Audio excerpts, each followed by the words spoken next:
Hello అండి, welcome back to ఎస్తర్స్ kitchen. ఈరోజు నేను మీకు చికెన్ హక్కా నూడిల్స్ ఎలా ప్రిపేర్ చేసుకోవాలో మీకు చూపిస్తున్నానండి.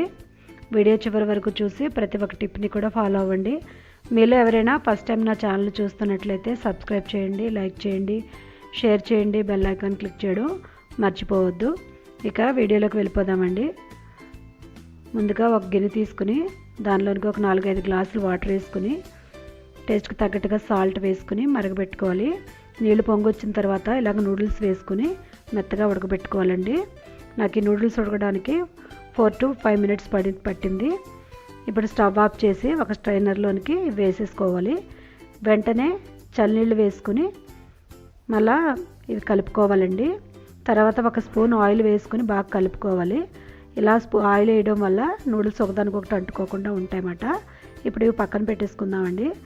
ఒక స్టవ్ వెలిగించుకుని స్టవ్ మీద ఒక కళాయి పెట్టుకుని 3-4 టేబుల్ స్పూన్లు ఆయిల్ వేసుకోవాలి.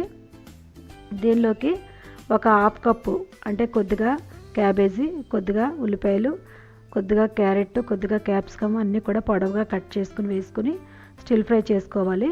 ఈ వెజిటేబుల్స్ తగ్గట్టుగా మనం సాల్ట్ వేసుకుని ఫ్రై చేసుకోవాలండి, మీ టేస్ట్కి తగ్గట్టుగా. ఇప్పుడు ఇందులో 1 table spoon red chilli sauce, 2 table స్పూన్లు సోయా సాసు, 2 టేబుల్ స్పూన్లు వెనిగర్ వేసుకుని బాగా మిక్స్ చేసుకోవాలి. ఈ సాసెస్ అన్నీ వెజిటేబుల్స్ పట్టే వరకు మిక్స్ చేసుకోవాలండి. ఇప్పుడు ఉడకబెట్టిన చికెన్ ఇలా చిన్న చిన్న ముక్కల్లా కట్ చేసుకుని వేసుకుని మరలా ఒకసారి కలుపుకోవాలి. సాసెస్ అన్నీ చికెన్కి పట్టే వరకు. ఈ చికెన్ ఎలా బాయిల్ చేసుకోవాలన్నది మీకు డిస్క్రిప్షన్ బాక్స్లో లింక్ పోస్ట్ చేస్తానండి. ఇప్పుడు ఇందులోనికి మనం నూడిల్స్ వేసేసుకోవాలి. నూడిల్స్ వేసుకుని బాగా కలుపుకోవాలండి. సాసెస్ తర్వాత వెజిటేబుల్స్ అన్నీ కూడా మిక్స్ అయ్యే విధంగా బాగా కలుపుకోవాలండి.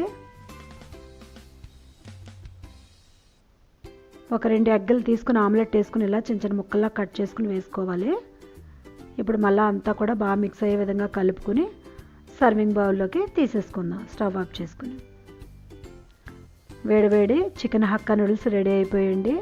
చాలా సింపుల్గా టేస్టీగా ఎలా ఇంట్లో ప్రిపేర్ చేసేసుకుంటే అసలు బయట వాటి మీద ఇంట్రెస్ట్ మనకు ఉండదు. చాలా టేస్టీగా ఉంటుంది. మీరందరూ కూడా తప్పకుండా ట్రై చేయండి. ఇప్పుడు ఈ నూడిల్స్ని స్ప్రింగ్ ఆనియన్స్తో గార్నిష్ చేసుకుని టేస్ట్ చేద్దాం. టమాటా కెచప్తో తింటే చాలా టేస్టీగా ఉంటుంది. మీరందరూ కూడా తప్పకుండా ట్రై చేసి మీకు కామెంట్ చేయండి. Thank you for watching. మరొక వీడియోలో కలుసుకుందాం.